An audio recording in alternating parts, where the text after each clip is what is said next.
বাঙালির আবেগের মাস ফেব্রুয়ারি। প্রতি বছরের ন্যায় এবারও ভাষা শহীদদের স্মরণে যথাযোগ্য মর্যাদায় উদযাপিত হতে যাচ্ছে মহান শহীদ দিবস ও আন্তর্জাতিক মাতৃভাষা দিবস 2026। কেন্দ্রীয় শহীদ মিনারে মহান ভাষা শহীদদের প্রতি শ্রদ্ধা জ্ঞাপন করবেন মহামান্য রাষ্ট্রপতি, মাননীয় প্রধানমন্ত্রী ও রাষ্ট্রের গুরুত্বপূর্ণ ব্যক্তিবর্গ। এছাড়া শ্রদ্ধা নিবেদন করবেন বিদেশি কূটনীতিবৃন্দ। এরপরই কেন্দ্রীয় শহীদ মিনার সর্বসাধারণের শ্রদ্ধা নিবেদনের জন্য উন্মুক্ত করে দেওয়া হবে। প্রিয় সাংবাদিকবৃন্দ, মহান শহীদ দিবসে ভাষা শহীদদের প্রতি শ্রদ্ধা জানাতে কেন্দ্রীয় শহীদ মিনারে ব্যাপক লোক সমাগম হবে। এই উপলক্ষে ঢাকা মেট্রোপলিটন পুলিশ নিয়েছে কয়েক স্তরের নিরাপত্তা ব্যবস্থা। পুলিশের পাশাপাশি অন্যান্য আইন শৃঙ্খলা বাহিনীর সাথে মোতায়েন থাকবে পর্যাপ্ত সংখ্যক স্বেচ্ছাসেবক। সর্বসাধারণের নিকট আমাদের বিনীত অনুরোধ, যথাযথ শৃঙ্খলা ও শহীদ মিনারের পবিত্রতা বজায় রেখে আপনারা মহান ভাষা শহীদদের প্রতি শ্রদ্ধা নিবেদন করবেন। প্রিয় সাংবাদিকবৃন্দ, শহীদ মিনারের শ্রদ্ধা নিবেদনের জন্য পলাশীর মোড়, জগন্নাথ হল ক্রসিং, শহীদ মিনার এই রুট অনুসরণ করার জন্য সর্বসাধারণকে অনুরোধ করা হলো। শহীদ মিনারে শ্রদ্ধা নিবেদনের জন্য পলাশীর মোড়, জগন্নাথ হল ক্রসিং, শহীদ মিনার এই রুট অনুসরণের জন্য সর্বসাধারণকে অনুরোধ করা হলো। এর বাইরে অন্য কোনো রাস্তা দিয়ে শহীদ মিনারে প্রবেশ করা যাবে না।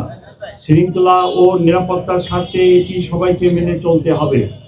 শ্রদ্ধা নিবেদন শেষে শহীদ মিনার থেকে রোমানা ক্রসিং হয়ে দোয়েল চত্বর অথবা চাঙ্কারপুল হয়ে শহীদ মিনার ত্যাগ করা যাবে।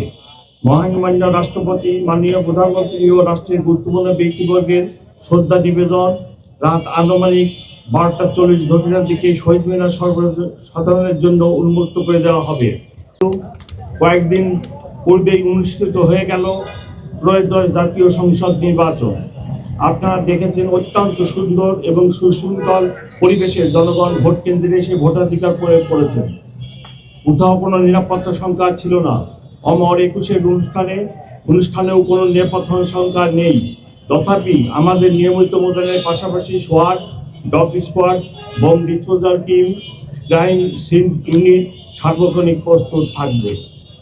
এছাড়া গোয়েন্দা নজরদারি সহ সাইবার মনিটরিংও জোরদার করা হবে।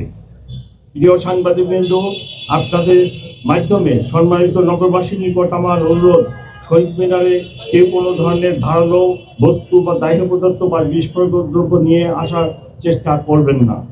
সবাই নির্দিষ্ট রুট অনুসরণ করে শহীদ মিনারে প্রবেশ করবেন এবং নির্দিষ্ট রুট অনুসরণ করে প্রস্থান করবেন। আপনার শ্রদ্ধা নিবেদন শেষ হলে অন্যকে সুযোগ দিন এবং শৃঙ্খলা বজায় রাখুন। প্রিয় উপস্থিতি, নিরাপত্তা ও শৃঙ্খলার স্বার্থে সন্ধ্যার পর থেকে ঢাকা বিশ্ববিদ্যালয় এলাকায় প্রবেশ পথে কিছু ডাইভারশন চালু থাকবে। ঢাকা বিশ্ববিদ্যালয় এলাকায় বসবাসকারী শিক্ষক, ছাত্র, কর্মকর্তা, কর্মচারীগণ সেসব ট্রাফিক নির্দেশনা অনুসরণ করে আমাদের সহযোগিতা করবেন।